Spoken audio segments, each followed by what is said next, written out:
Hello and welcome to another segment of Western Wisconsin Journal. I'm Jamie Johnson, the political and government correspondent. And today we have two guests. One is familiar and one may be less familiar, but Darrell Standifer, former county board member, previous guest on this show, and Kevin Western, who is with the project St. Croix River Crossing. Some of you have maybe followed the show over the years. Remember that Darrell and I, it's been a couple years now since we had a segment when shortly after passage by Congress of the act that would authorize the St. Croix River Crossing, formerly known as the bridge between Holton and Stillwater.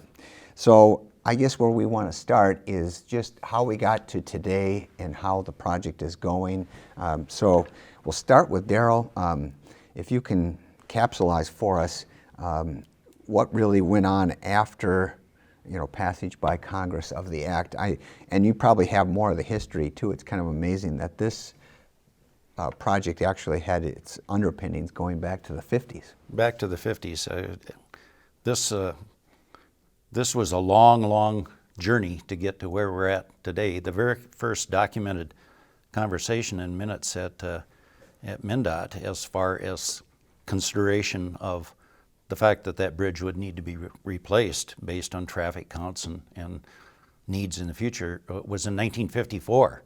So there were people that spent their entire careers at MnDOT, and the bridge never got built. It just seemed to go on forever.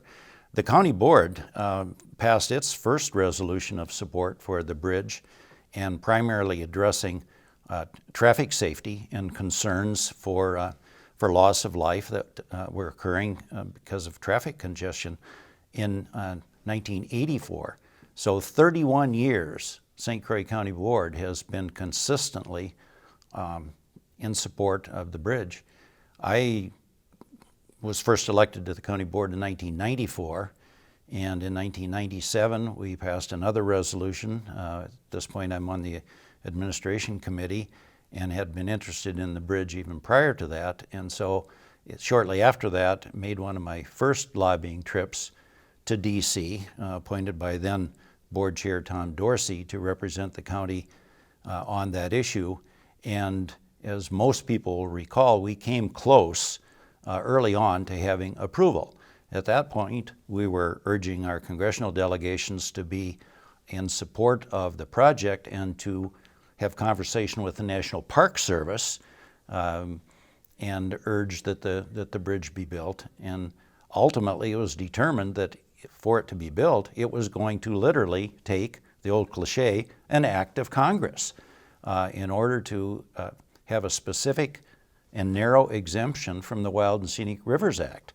And so following the lengthy mediation process that went from about 03 to 06, when all of the stakeholders reached an alternative, and this is the direction that we want to go, then literally the next lobbying effort was to get the Congress of the United States to approve this bridge project. And ultimately we were successful in obtaining that approval, and I can say with a lot of pride that we had 100% support from the Wisconsin delegation. We did not have support from two members of the Minnesota delegation, but a majority support, and the Congress overwhelmingly approved it. And so now you can see the evidence of that, and we'll see some film of that, I think, on the program. But that's a lengthy process finally to get the one thing we needed, which was permission to build the bridge. Right. And there's lots of things we could spend a whole show going over that history. I thank you for summing that up in kind of a 60-year history, I guess.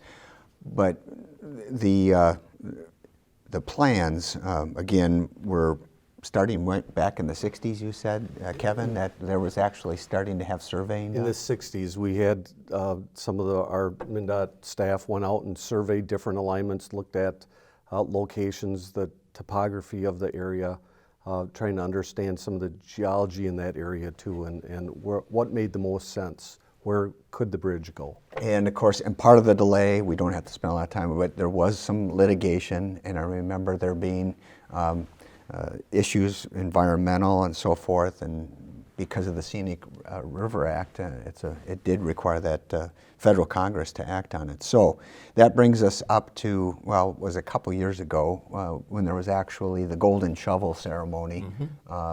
And did you participate in that, Darryl? I did, and that was really a capstone. I meant to bring today, and I realized as I pulled into the parking lot that I'd forgotten it, but that day when we had that ceremony, a friend of mine walked out onto the bridge to look at some things and noticed something and brought it back and gave it to me, and I was able to show it at the podium there during the introduction ceremony of some of our guests, and it was a great big piece of rust literally laying on the bridge deck.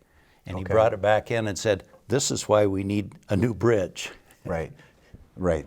Excellent point. Well, so this got passed, and the financial cost, I know, saw the estimates of when it first was talked about, and we all know what happens with construction costs over time. So, Kevin, you were involved in the design concept back when the project was still referred to as a bridge, and now it's the St. Croix River crossing. But tell us a little bit about how you got involved, and then how we started actually seeing equipment digging in the ground and in the river. So we I started on the project back in earnest, full-time back in 2012, when we had congressional approval to move forward. And our first steps were to get a consultant on board, consultant team to design the project, very complex project, and work through that. And at that time, we thought we had about a year and a half of time that it would take to put those plans together. But also at that time, we split the project into three really distinct pieces. We had the design build project for roadway on the Minnesota side. Wisconsin was going to deliver their own piece, have own design bid build packages to build their roadway, and then the river bridge. Part of that is because of the funding. We each pay for our states individually, but then the bridge itself was a shared cost. And so for us to be able to work through that together, it made it much easier to go through that process. And this bridge is very complex, and so trying to make sure that we had the right team to design that project, it was important that we move forward. What's the rough breakdown, cost-wise, between the two states and the federal government? All told, and don't have the exact numbers, but we're somewhere, we talk about it this way. Total cost, we're at about $676 million was what was assumed as we started off. In the end, we're probably about 55% is Minnesota cost, 45% is Wisconsin cost. Wisconsin is using only state funds, so out of their portion, they're paying for everything out of state taxpayer dollars, so their gas tax that they have.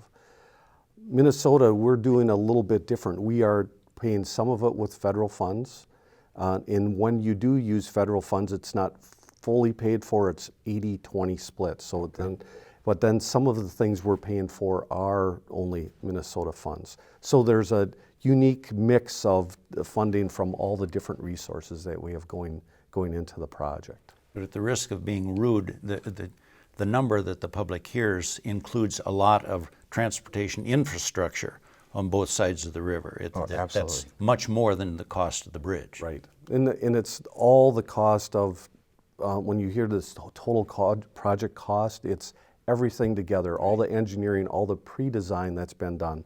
And we went back 10 years and grabbed all that money forward, all those costs, to make sure we were capturing all of that.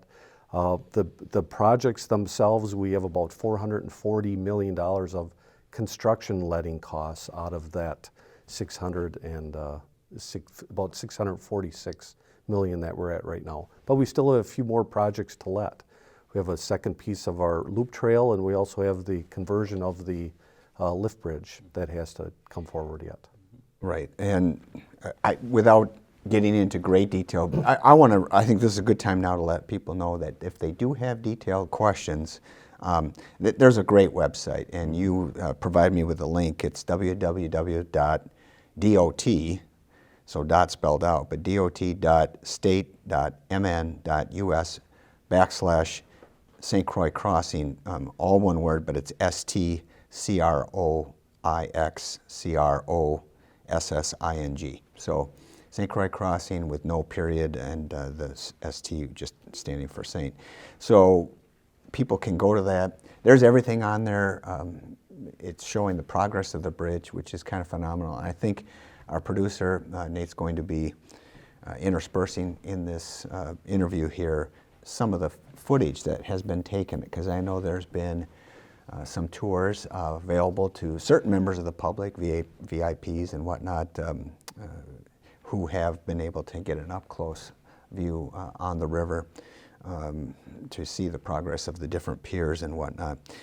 So I've got just a few questions that are kind of basic, but first of all, how is the project progressing compared to your initial expectations? So initially, we had a schedule that we had assumed that the contractor would meet. Our plan was that we would be done by the end of 2016. And over the last 2 years, as we've been into construction, there's been a lot of challenges that we've had. Complexity of bridge is probably number one. It is a very unique bridge. There is not another one like this in the country. And so some of those challenges have spilled over into taking more time because we want to be safe. We want to have a quality product in the end. So it's taken the contractor a little bit longer to put together some of those pieces. They've also had some challenges with some staffing. Some of their, the folks, the workers that tie the rebar, they've had some challenges with their sub-consultant that was doing some of that work. So that created a little bit of a challenge for them too this year. So that's kind of the time frame. I mean, there's an expected time frame, but one of the questions that I've heard is, does the Viking Stadium come into play here with maybe impacts on either delay or costs for this project? And it does a little bit in that within all of the work that the DOT does, we have a lot of laborers that work on these projects, and rebar tires are a big piece of what we do. And so the more work we do, the more we need. There's really a finite number right now. They keep trying to build their forces, but there are a finite number. When you bring in the Viking Stadium, there was a big draw on some of those resources, and they were actually paying a premium to their employees. And so that pulled out some of the workers too. So it's not a direct connect to our project, but globally it sucked out some of those folks that would have been doing the work for us. And the timing just worked out that's the way that they were both being constructed at the same time. Kind of interesting, the difference between the Vikings, where they had been trying to get a stadium for about 15 years, about a quarter of the time that we were trying to get the St. Croix River crossing, and they just happened to coalesce at the same time. Well, now with regard to the scheduling, you mentioned the complexity of the bridge. Just talk a little bit about that. Why do you say that there's no other like it? Because we go to different places. There certainly are longer bridges. Sure. And there's higher bridges. So what makes this so unique? So the type of bridge is it's an extra-dosed bridge. As we started to design, this was the second one in the country. And actually the first that's used a precast segment together with the stay cables that you see on some of the segments that are going up today.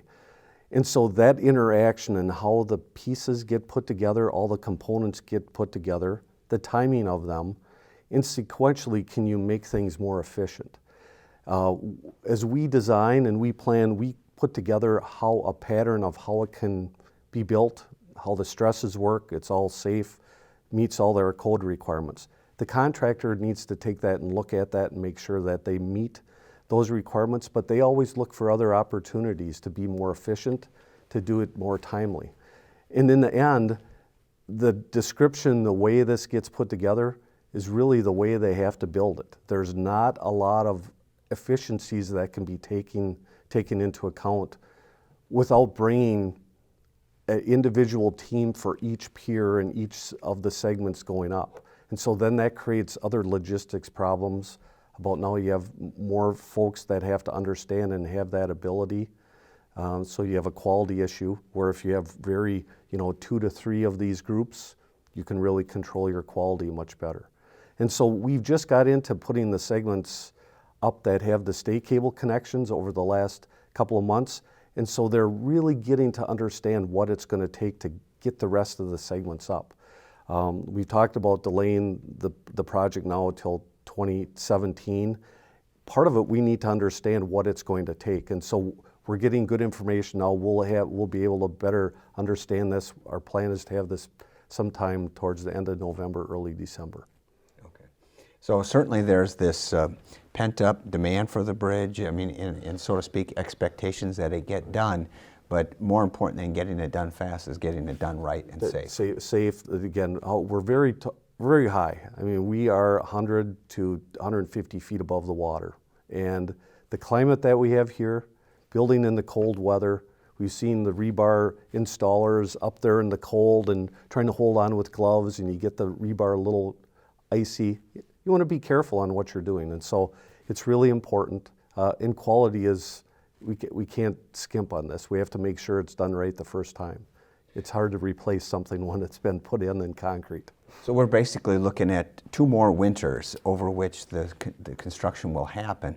And what impact, as we get further into the project, does the impact of the cold weather lessen, or does it, is it still make it complex throughout? Cold weather limits our ability to install segments. Between the precast segments, we put epoxy, and that epoxy can only go up during certain temperature ranges. And so we're going to have to stop here probably in about a month, and then we won't be able to start up again putting segments up until probably the 1st of April, something like that. So that's how the climate controls the piece that we're into now with installing the segments on the river. But the pieces on the approach, though, where we're doing some of the cast in place work, that they plan on continuing throughout the winter. Make sure that they're on schedule or ahead of schedule with those pieces. So people will see construction going on both sides of the river. Yes. For the approaches and so forth, but the action in the river will be suspended. Right. For the winter period. Okay. About around Thanksgiving, you'll see the work stop. Okay. What have you learned in this project? I know that you've been with it throughout the process, and from taking it from a concept to actual construction. So, I think as far as we were going through the design, it is as complex as we thought it was when we were putting plans together. Maybe communicating more clearly the complexity and what was needed. We were hoping that we could be done in 2016. We knew the schedule was aggressive. We started early and we had an early foundation contract and got that done early and put it in a period of time around we started in the spring, so we were done by the winter, made sure that was offline. But part of what that created is if you started with one big contract, the contractor would have more time to plan for about a year while they were building the river pieces with getting their casting yard going and all the other pieces that go with it, where we took that away. And so we needed to start very quickly on all those other engineering things. And we had steps in place to try to move through those things as quickly as we could, but even that probably wasn't fast enough, but we did the best we could. We don't think we could have done anything else to cut the timing on that. okay. So, and some of it is unplanned. You know, you develop a schedule that's perfect if everything goes well. And when there's any changes or ripples, it does affect the rest of the schedule. So maybe this is a good time if our producer can show the footage. What is going on right now? I mean, they took some great footage in a recent tour at water level, Yep. but what are the public seeing as they drive by now? Especially if you get out on the water, and one of the boat tours that we've had, where we're putting segments up on piers 8 and 9, and the segments were out far enough where the cables get connected. And as I mentioned, there's sequential things that have to go into place. We can only go a couple segments of these concrete box segments out past where the cable gets installed. Then they have to install the cable. It all has to be tensioned up before they can go and add 2 more segments off of each heading. And so that's what they're seeing now. We're on installing the 3rd stay cable on Pier 8 and 9. Hopefully we can get out as far as we can here. There's 8 stays that go off of each pier. Hopefully we'll be all the way there before we get shut down for the cold weather. I heard mention or saw mention on the website of piers 8 through 13. Or 12 is 12, the 12 is right, the 8 last through one in 12. the water. All right. So yeah, what's the numbering of them? Because I didn't understand what happened to piers 1 through 7. Then? Okay, so 1 through 7 are on the land on the Minnesota side. Okay. And so Pier 7's the last one on shore, and then Pier 8 through 12 are in the water, and Pier 13, the last pier, is on the slope on the Wisconsin side. You've probably heard reference to what is called wet piers. The wet piers are the ones that are in the river. Okay. So that's our 8 through 12. 8 through 12. So that's why, as far as proportionality of the project, there's more cost because you got 7 piers that are on the Minnesota side, only 1 actually on Wisconsin. Actually, a little bit different. So the river bridge, as we have worked through these agreements on other projects, we share cost from abutment to abutment, from end of bridge to end of bridge. So the entire river bridge is shared cost with Minnesota and Wisconsin. The on and off ramp is going to be Minnesota's share only. So we have to pay for the ramp bridges that connect to it. And Minnesota's roadway piece is bigger than Wisconsin's roadway piece, dollar-wise. So when you take and group everything together, it's that 55-45 split. Okay. A lot of updates on Highway 36 if you've been in the Stillwater area and some of the intersections on Highway 36 leading up to the bridge. Right. You just have more traffic and bigger roads to update on the Minnesota side than the Wisconsin side, where you can start a little bit more from scratch. And it was a little bit more complex than for what we had on the Minnesota side, more in that in the city setting that takes a little bit more traffic control, staging. Where on the Wisconsin side, it's much more green space and developing that roadway section through that area. So as this is progressing, are we going to have each side, the road part and the attachments to it, exit ramps and entrance ramps, are those going to be done before the bridge itself is actually done? We are on Minnesota side. We are virtually done. We still have a casting yard for the smaller segments that is adjacent to 95. And that will stay in place till middle of next year. On the Wisconsin side, you're going to see still a lot of work going on. It sounds like the paving will be complete and they'll transition traffic over to the roundabouts off of County Road E, I believe next year that comes online. Okay. And meanwhile, another thing that has gotten a lot of attention and talk is the bicycle trail, the loop trail. Talk a little bit about that. That's one of the benefits of this project. And will that be usable before the bridge actually has motor vehicles on it? It won't. It'll open at the same time. So Okay. when the river bridge opens, this will be available too. That's the good news. The bad news is then we're going to shut down the lift bridge. The lift bridge then goes through a whole conversion process itself. The rail on the north side of the lift bridge is not ADA compliant. There's issues with kids or whatever that could go through the openings that are there. It's meant for traffic, not for pedestrians, and so we need to make those changes. And then the gate arms that come down, the lift bridge will still operate as a lift bridge. Those gate arms have to be ADA compliant for pedestrians as well. And so we have those changes that happen. We also are going to paint the entire bridge. So and some structural fixes too that we've been tracking and making sure when we're going to finish this project that we walk away and things have been retrofitted appropriately. So that work on the lift bridge cannot be done until the big bridge is done? Because otherwise that would create a traffic jam. It's still being used for vehicular traffic. Until we have that project complete, then the new bridge is open, we won't shut down the lift bridge. Okay. So, and that's part of our challenge. We have that project to plan and get into letting, and also we have another section of this loop trail on the Minnesota side between the new bridge and the lift bridge. There's an upper and lower trail. We're building the lower one now, but we can't build the upper one because it would have impact to 95. And so that's why we're waiting for the new bridge to get built, and then it won't be as problematic for that traffic impact. Okay. So once completed, what will be the most noticeable impacts of the crossing on the lives of the residents on either side of the river? I think just the change in the look of the valley. As a bridge guy, I think it looks very nice. It's very subdued. The stakeholder groups that we've talked about, the visual quality groups that we've worked with, some of the changes that we made have really hit to what they were after. We've increased some of the span lengths on the river. We've taken out some of the towers. The towers are short enough so they're not really impacting the bluff. They're not way above the bluff. And so those things, I think, will make it fit in very well. The lighting is very subdued. A lot of call this a signature bridge. A lot of signature bridges have a lot of lights to them. 35W in Minneapolis would be one to look at. This one, very limited lighting.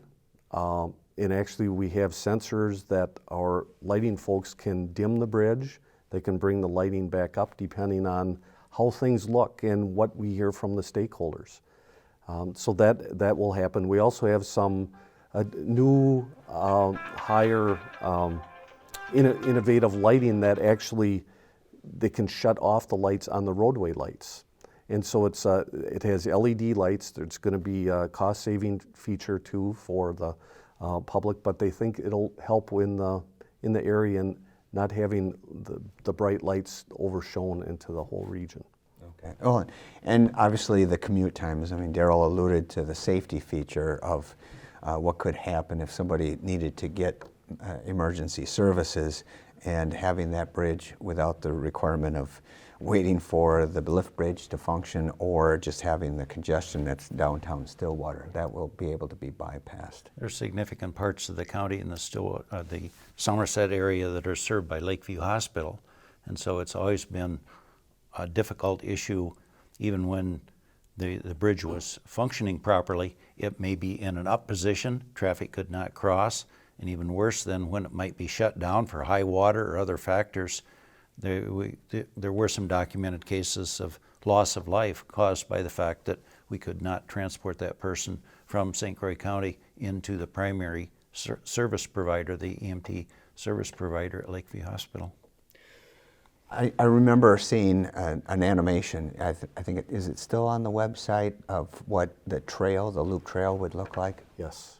Yep, that's there. So there's a loop trail video, and there's also, if you drive the project, it also shows that video. So both from a vehicle and from what Yes. a bicycle's Yes. standpoint would be. So that was really cool and something that I look forward to using. So we have basically about 2 more springs where we have the potential for the flooding of the river, and then it causes the Stillwater lift bridge to be shut down, and then traffic's diverted through Hudson. But we actually have a countdown anyway. That's it. Well, it isn't just the spring. Remember, it was about 2 or 3 years ago when we were shut down in July. Oh, that's right. So it happens any time of the year. So it is a critical crossing. We do need to get it taken care of. And finally, we said that this is both an engineering feat and an exercise in political science as well. You've got the 2 governments working together. You think that that's going pretty well, working out those We've kinks? been very, very supportive from all of the political, either some of our representatives or their staff that have come to the project. And it happens quite often, that wanted to get updates, see how things are going, make sure that, again, getting good bang for the buck, right? That we're doing the right thing, and seem very happy. I mean, we have not really heard any concerns politically from any of the representatives. And what about the federal government? Because sometimes people see that extra layer as being sometimes getting in the way, so to speak. Has that been the case here? They have not. Actually, our FHWA partners have had a staff person that sat with us during the first year or so. FHWA, what's that? Federal Highway Administration. Okay. Sorry, thank you. Yeah. And so they They do hold the purse strings, and they want to make sure we follow practices and policies. So they're watching, but they've also been helpful. We've had a few of their experts have come in and went through some process reviews. So very helpful, very, very helpful. So it hasn't been a situation where there's been turf wars or major disagreements between what's going to be done here? No, they have not had any of that. All right, well, that's good. And I guess I would underscore that. One of the pleasant things as we work through the efforts to get the approval is that we were dealing with some people that could have let their egos get in the way, but they did not. And so we had very good support from the governors of the respective states, and they were working cooperatively. We wound up with bipartisan support, Democrats and Republicans from both states, because they saw this as a major transportation issue for the St. Croix River Valley. And that cooperation was very evident. And I think because of that cooperation, they were able to have their colleagues see that this was of merit to have an act of Congress create that exemption which we needed, because without that, there would be no bridge. So that paved the way, pardon the pun, to get this done was... That's good. Did you have that one in reserve? No, I just... but, I mean, that's what's kind of fascinating is this notion, like you said, sometimes scientists see things a little differently, the engineers, so to speak, but the science part of it aside, then the political part, because the political players change, elections change and so forth, people, appointments, there's retirements, but this has got to be a project that kind of has a life of its own. It is, and you know, it followed through the whole history. A lot of this is environmental, right, that we're driven about why we're not allowed to build the project. And so it's really important that we're meeting all of the commitments that have been made over the years in protecting the river as we're building it, but also as we leave the project, what are we doing? We're treating all the water now that is collected, much more so than what's happening now. The water that goes on that lift bridge, salt-laden water, it just goes directly back into the river. So there's things that we're doing to make sure that when we leave this project, things are better than what they were. And just comparing this bridge to the one that's between Hudson and I guess Lakeland Shores or Lakeland, built in different centuries, but other than just the time period difference, what's the major construction difference between the two? And when I call that bridge probably a little bit more basic. It's a big bridge, but it's basic. It's a steel girder bridge. We put a deck on top of that steel girder, and that's the driving surface. Where this technology, the boxes, the concrete boxes, the top surface is actually what we drive on. And so it's technology's probably been around for about 40 years or so, but for big bridges, it's been utilized quite often over the last 15 years or so. And if we were doing Hudson now, and it would probably be a concrete box bridge. Okay. Well, thank you. That's what I guess could have asked that question earlier on, sure. But still, it's something that is intended to be state of the art anyway. And maybe reduced maintenance costs as compared to other types of bridges? And we sure hope so. And part of it, we've into the design, into material requirements for the project, we have done that. We have very high strength concrete, low permeability, which means the water and salts will get in very slowly. We also have stainless steel rebars that are on top of the deck. So we've gave it the genes to be able to get to 100 years of life. And so we've done that, but now we have to follow through with good construction, and then we have to maintain the bridge appropriately to make sure we meet those goals. Well, one other thing that Kevin mentioned, the environmental quality, and I think that people will be very pleased with some of the features that are built into this bridge. Referencing again the interstate bridge here at Hudson, runoff from that bridge goes into the river. I mean, that was the technology. Runoff from this bridge will not go into the river. It is channeled off the bridge and goes to a settling area and does the road salts, vehicle oils, antifreezes, anything that would wind up on the bridge will not go into the river. Okay, interesting. Well, thank you for pointing that out. Anything else that I missed, Darryl, that you see as helpful to the public to understand at this point? Oh, I think Kevin did an excellent job of explaining the engineering. I just think it's a fascinating project. I was involved for a lot of years in the approval part, but I'm not an engineer. So once we got the approval, to be able to watch the engineers and the professionals take over has been very, very satisfying, because that's the payoff. Well, and you're right. I share that fascination, not being in an area, not being an engineer at all, but seeing the different webcams, and you've got actual live feeds. People can go to that website and see what's going on right now. But a lot of different points of view that change, whether you're on the river or up on either bluff side. So people can see it from different vantage points. And we've got folks that go on every day. It's their first thing. They get up in the morning, they get their cup of coffee, they sit at the computer and see what the webcam shows today. All right. So it's interesting. Great. Well, thank you for coming on the show, Kevin, and Daryl. Great to see you again. Jamie, thanks. And thank you for joining us for another segment of Western Wisconsin Journal. And I'm going to give you that website once again. It's www.dot.mn.us/STCROIXCROSSING, St. Croix Crossing. If you Google that, you'll be able to have access to the website. You'll be able to spend hours on that website if you're so inclined. Thank you for your interest. And there's even a contact us with questions portion to that website as well. Absolutely. We have, it's probably a weekly event that I get a number of questions from Kristen, our media contact. So yes, send them in. Take any and all. Excellent. Well, and thank you for joining us, and watch for us on another segment of Western Wisconsin Journal.